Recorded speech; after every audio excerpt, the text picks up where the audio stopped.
नया हेल्पर को ट्रैक्टर सीखना है। अब बरसात का सीजन आने वाला है और अपने ट्रैक्टर का मेंटेनेंस करना पड़ेगा इस बार अरे भाव तुमको इस सीजन दवा के ट्रैक्टर चलाना है ना, तो और एक हेल्पर रखना पड़ेगा।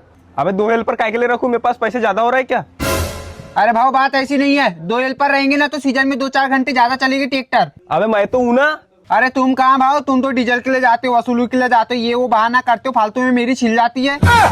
हाँ रख लेंगे ना, सीजन आएगा जब देखेंगे। अरे रख लेंगे नहीं, रखो, सिखाना भी तो पड़ेगा ना उसको ट्रैक्टर। चल बे नया हेल्पर, तेरे को ट्रैक्टर सिखाता हूँ मैं, आजा। देख बे हेल्पर, ट्रैक्टर चलाना सीखना ना, सबसे पहले तो गियर याद होना। देखिए गियर है, इधर करेगा तो इधर जाएगा, और ये ब्रेक है, इसको दबाएगा तो रुकेगा, ठीक है। और ये स्टीयरिंग है, इधर करेगा तो इधर घूमेगा, इधर करेगा तो इधर घूमेगा। सीख गया ना बित्ता? हाँ, चल चला के दिखा मेरे को।